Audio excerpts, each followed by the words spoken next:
അപ്പൊ ശൈഖുന ഇയാളോട് പറഞ്ഞു, ഭക്ഷണം അവിടെ നിന്ന് ഇറക്കി വെക്കരുത്, ഞാൻ പറഞ്ഞിട്ട് ഇറക്കിയാൽ മതി.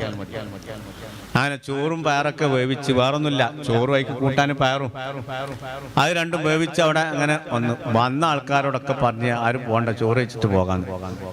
ഇവിടെ ആകെയുള്ളത് ഈ കുറച്ച് പയറും കുറച്ച് ഒരു നായിൻ്റെ ചോറുമാണുള്ളത്, വേറൊന്നുമില്ല. അപ്പോഴേക്ക് മുറ്റം നിറച്ചു ആളുകൾ, മുറ്റത്തും പറമ്പിലൊക്കെ എല്ലായിടത്തും ആൾക്കാർ നിറഞ്ഞിട്ടുണ്ട്. ബാങ്ക് കൊടുത്ത് കുറച്ച് സമയം കഴിഞ്ഞ് ഉച്ച കഴിഞ്ഞപ്പോൾ ശൈഖുന പറഞ്ഞ് ആ ചോറും പയറും എടുത്തു കൊണ്ടുവരും. അത് എടുത്തു കൊണ്ടുവരാൻ പറഞ്ഞ് എടുത്തു കൊണ്ടുവന്ന് പയറ് ചോട്ടിൻ്റെ കാലത്ത് കണ്ടിട്ടിട്ട് ഒന്നായിട്ട് കുഴച്ച് കയ്യേറ്റ് ശൈഖുന തന്നെ കുഴച്ചിട്ട് ഈ വന്ന ആളുകളൊക്കെ ഇങ്ങനെ ലൈന് നിർത്തി, വരി നിർത്തിയിട്ട് അതിൽ നിന്ന് ആദ്യം ഒരു പിടി എടുത്തിട്ട് പുറത്തേക്ക് അങ്ങോട്ട് എറിഞ്ഞു. അപ്പോൾ ധാരാളം കാക്കകൾ വന്ന് അതിങ്ങനെ തിന്ന് പോയിക്കോളും തന്നെ, അവരൊക്കെ പാറിപ്പോയി.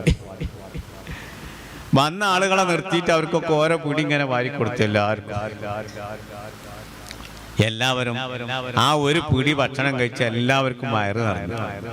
ആ ഒരു പിടി ചോറാണ്, എല്ലാവർക്കും വിശപ്പ് മാറി, നല്ല റാഹത്തായി.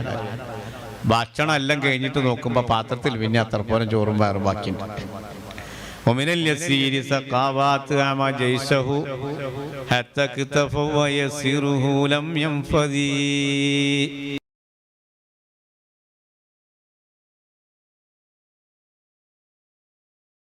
ശൈഖുന പിന്നെ വയനാട്ടിലൊരു വീട്ടിൽ പോകാറുണ്ടായിരുന്നു, കല്ലായി മുഹമ്മദ് എന്നയാളെ പേര്.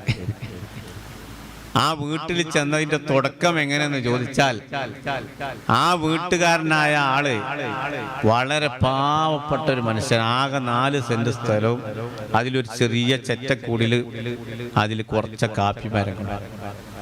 മഗ്‌രിബിന്റെ ശേഷം അവിടെ പുറത്തേക്ക് ഇറങ്ങിയിട്ടുണ്ട്, ഈ കാട്ടുപന്നി ആക്രമിക്കും, അങ്ങനത്തെ സ്ഥലം. ഇയാൾ പെരിയിൽ വളരെ കഷ്ടപ്പാടാണ്, പട്ടിണിയായിട്ട് ഭാര്യ ഇങ്ങനെ നിർബന്ധിച്ച് നിങ്ങൾ എവിടെയെങ്കിലും ഒന്ന് പോയി നോക്കി, എന്തെങ്കിലും ഭക്ഷണം കിട്ടുമെന്ന് പോയി നോക്കി, അല്ലെങ്കിൽ എന്തെങ്കിലും ഒരു ജോലി കിട്ടുമെന്ന് പോയി നോക്കി എന്ന് പറഞ്ഞിങ്ങനെ നിർബന്ധിച്ചപ്പോൾ ഇയാള് ഒരു ദിവസം ഇങ്ങനെ വീട്ടിൽ നിന്ന് ഇറങ്ങിയിട്ട് ഇങ്ങനെ നടക്കുകയാണ്. എവിടേക്കാ നടക്കുന്നത് ഇയാൾക്ക് ഒരു പിടുത്തമില്ല. പെട്ടെന്ന് ഇയാൾ ഇങ്ങനെ നടക്കുമ്പോൾ മുന്നിൽ ഒരാളിങ്ങനെ നടന്നു പോകുന്നത് കാണുന്നു. അപ്പൊ ഇയാൾ നോക്കുമ്പോൾ ആ നടത്തത്തിൽ ഇങ്ങനെ വല്ലാത്തൊരു കൗതുകമുണ്ട്. എന്താന്ന് വെച്ചാൽ ഈ ആളിങ്ങനെ നടക്കുന്നത് ഒരടി വെച്ച്, കുറച്ച് സമയം കഴിഞ്ഞ് അടുത്ത സ്റ്റെപ്പ് വെച്ച്, കുറച്ച് സമയം കഴിഞ്ഞ് അടുത്ത സ്റ്റെപ്പ് വെച്ച്, ഇങ്ങനെ സാവധാനം ഓരോ സ്റ്റെപ്പ് ഇങ്ങനെ വെച്ചാണ് നടക്കുന്നത്. പക്ഷെ ഈ ബാക്കിൽ നടക്കുന്ന ഇയാള് ആ മനുഷ്യന്റെ ഒപ്പം എത്താൻ വേണ്ടിയിട്ട് എത്ര സ്പീഡിൽ നടന്നിട്ട് എത്തണില്ല. അദ്ദേഹം നടക്കുന്ന എങ്ങനെ ഒരു സ്റ്റെപ്പ് വെച്ച്, കുറച്ച് കഴിഞ്ഞ അടുത്ത സ്റ്റെപ്പ് വെച്ച്, അങ്ങനെ നടക്കുന്നത്. ഇയാൾ എത്ര സ്പീഡിലാണ് എത്തണില്ല. അവസാനം ഇയാൾ ഓടിയിട്ടും എത്തണില്ല. അപ്പോഴും മൂപ്പര് നടക്കണം അങ്ങനെ തന്നെയാണ്. ഇയാൾ കുറെ ഓടിയിട്ട് ഇയാൾ ഇങ്ങനെ കുഴഞ്ഞ അവസ്ഥയിലെത്തിയപ്പോ അദ്ദേഹം കണ്ട് തിരിഞ്ഞു നിന്നിട്ട് അസ്സലാമു അലൈക്കും. അപ്പൊ ഇയാൾ വലൈക്കും അസ്സലാം, നമ്മൾ പെരിക്ക് പോകല്ലേ? ആ പോകുന്നതാണ്. ഇയാൾക്കതാ ചോദിക്കാൻ തോന്നിയത്. ഇയാളൊരു പടുനാടനാണ്, പടുനാടൻ, ഒരു വിവരമില്ലാത്തൊരു നാടനാണ്. അങ്ങനെ വീട്ടിൽ പോയി ഞാൻ പറയാണ്, വീട്ടിൽ ചെന്ന് നോക്കുമ്പോ അവിടെ വീട്ടിൽ ആ ഒരു കട്ടിൽ ഒരു റൂമുള്ളത്, പിന്നെ അതിന്റെ അടുക്കളയുള്ളത്. ചെന്ന് ഭക്ഷണം കൊടുക്കാൻ ഒരു സാധനം വീട്ടിലില്ല. രാത്രി വൈകുന്നേരം ചെന്ന് അവിടെ ചെന്നപ്പോൾ കട്ടൻ ചായ കാപ്പി എന്താണുള്ളത് ഉണ്ടാക്കി കൊടുത്ത് അത് കുടിച്ച് അങ്ങനെ ആ കട്ടിൽമ ഇയാൾക്ക് ആരാ വന്ന ആളെന്നൊന്നും അതും അറിയില്ല. ഇയാളൊരു നാടനാണ്. വന്ന ആളെ കട്ടുമ്പോ കിടത്തി ഇയാളും ഭാര്യയും തായം കിടന്നു. കാരണം വേറെ കിടക്കാൻ സ്ഥലമില്ല. രാവിലെ ആയപ്പോൾ ആളുകൾ അങ്ങനെ വരുന്നുണ്ട്. മടവൂർ CM വലിയുള്ള ഉണ്ട് ഇവിടെ എന്ന് വെച്ചാണ്ട് പിന്നെ അപ്പോഴാണ് ഇയാൾക്ക് മനസ്സിലാണ് ഈ വന്ന ആള് ഇതാണ് ആള്. ഇയാൾക്ക് ധാരാന്നൊന്നും അറിയില്ല.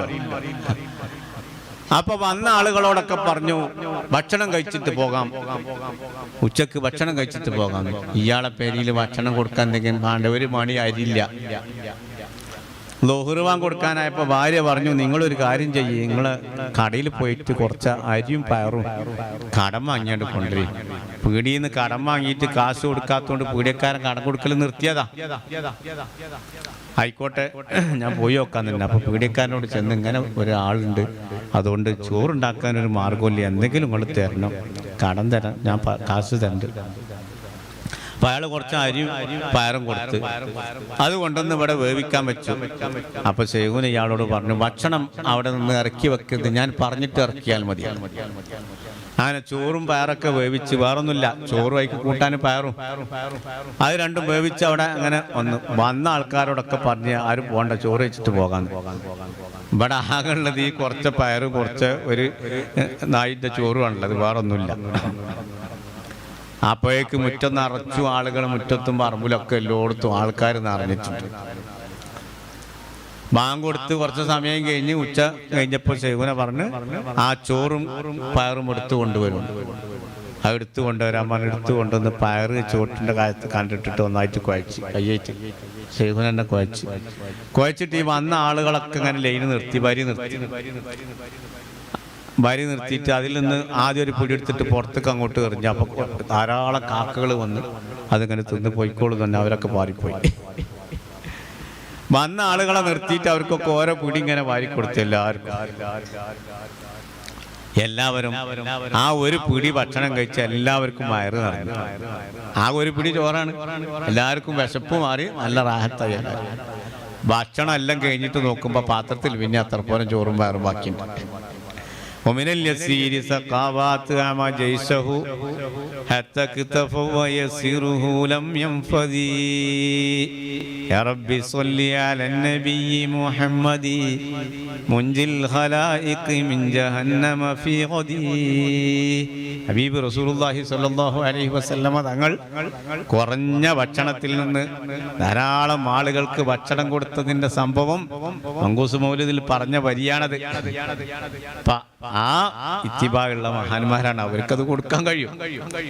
അങ്ങനെ സൈഫുന പോയി. പിന്നെ ഒരിക്കൽ വന്നിട്ട് ഇയാളോട് പറഞ്ഞു, ഒരുപാട് ചാക്കുകൾ വേണം.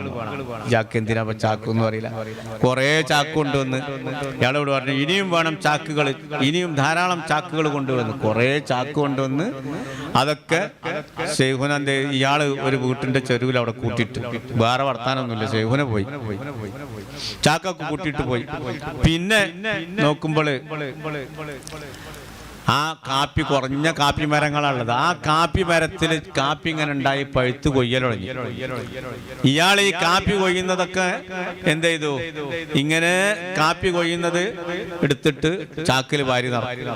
അപ്പൊ ചാക്ക് നിറയും, ആട് കെട്ടി അവിടെ കൊണ്ടുപോയിക്കും. പിന്നെ വന്ന് നോക്കുമ്പോൾ പിന്നെ ഉണ്ടാവും അത്രപ്പോരം കാപ്പി കൊയ്ഞ്ഞെടുക്കും. അതും ഭാര്യ അടുത്ത ചാക്കിൽ നിറക്കും. അങ്ങനെ ഈ കൂട്ടിയിട്ട ചാക്ക് മുഴുവനും നിറഞ്ഞിട്ടും കാപ്പി തീരുന്നില്ല. ഇയാള് ലോറി വിളിച്ചിട്ട് അവിടുന്ന് കോഴിക്കോട്ടേക്ക് കാപ്പി കയറ്റണം. ഇയാളോട് അതിന്റെ മുമ്പ് നിങ്ങൾ ഇനി ജോലിക്കൊന്നും വേണ്ട, ഇയാൾ നല്ല തുണിയും പാക്ക് മാറ്റിക്കനും പെരിപട്ടിനാണ് വേറെ ആ അവസ്ഥയിലുണ്ടായത്. അങ്ങനെ ഇയാൾക്ക് നല്ല ഐശ്വര്യം അല്ലാഹു തആല സൈഫുനാണ് നല്ല ഐശ്വര്യം കൊടുത്തു.